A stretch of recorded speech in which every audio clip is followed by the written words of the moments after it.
Si je prends la composante 2.1, l'objectif, c'est d'améliorer le niveau des élèves en difficulté de lecture et mathématiques sur la base d'un système d'accompagnement et de suivi, ce que nous appelons les activités PMAC, les paquets minimum et axés sur la qualité.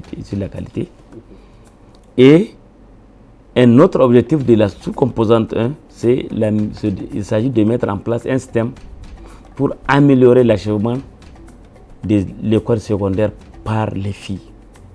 Donc au niveau de ces deux objectifs, donc pour ce qui est du PMAC, nous suivons comme résultat 250 000 élèves, dont 45% des filles bénéficient du programme de remédiation au niveau du primaire et du collège.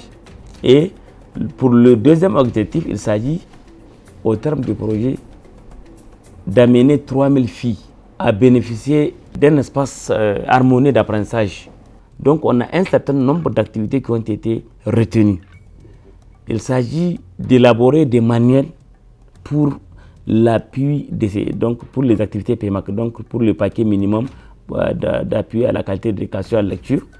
Donc ces manuels ont été élaborés par la direction de la gestion d'appui à la gestion de l'école. Il s'agit de multiplier ces livres, ces manuels au niveau des 5 régions, au niveau des écoles de 5 régions d'intervention du projet LIRE. Actuellement, ces manuels sont au niveau des régions pour les amener d'ici la rentrée au niveau des écoles. D'élaborer des modules de formation, des guides, donc ceux qui vont assurer la formation. Ces modules ont été élaborés par les cadres de la direction d'appui à la gestion de l'école. Il s'agit de développer un programme de rattrapage accéléré pour les enfants qui ne sont pas à l'école ou qui vont quitter à l'école. Et le deuxième objectif, de créer des classes passerelles et des centres d'éducation alternative pour que ces enfants qui n'ont pas la chance d'aller à l'école ou qui vont quitter l'école de façon précoce, pour qu'ils réintègrent l'école. Nous avons pour un premier moment cette année ouvert 600 centres passerelles.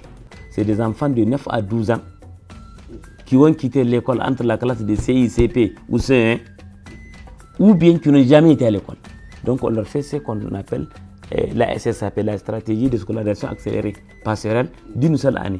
Donc on leur fait un condensé de CI, du programme de CI, de CP, de C1 à 9 mois. Donc c'est le condensé avec 2 mois d'entrée de langue. Donc on leur fait une alphabétisation en langue, lecture et écriture entre octobre et novembre. À partir de décembre, on introduit le français avec l'enseignement fondamental de 3 années là. Donc à la fin de l'année, on les évalue et à la rentrée prochaine, on les reverse au CE2, en classe de CE2.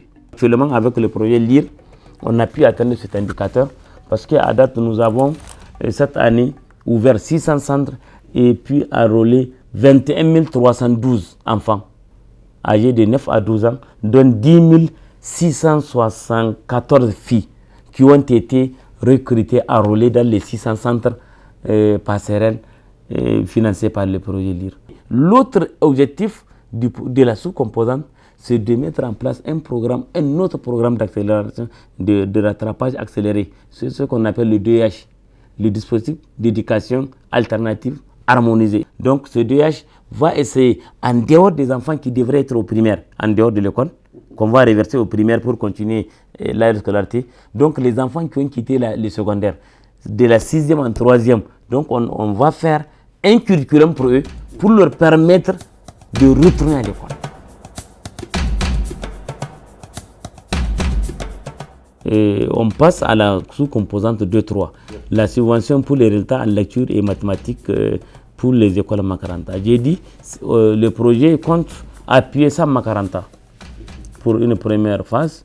Et donc, ça veut dire pour les 100 Makaranta, à la fin du projet, on va essayer d'enseigner, en tout cas, les mathématiques et la lecture pour que ces enfants puissent accéder aux compétences modernes, peut-être pour leur permettre de continuer leur scolarité jusqu'à l'université, ou bien pour leur permettre d'avoir certaines notions qui peuvent leur permettre de s'insérer économiquement dans la vie.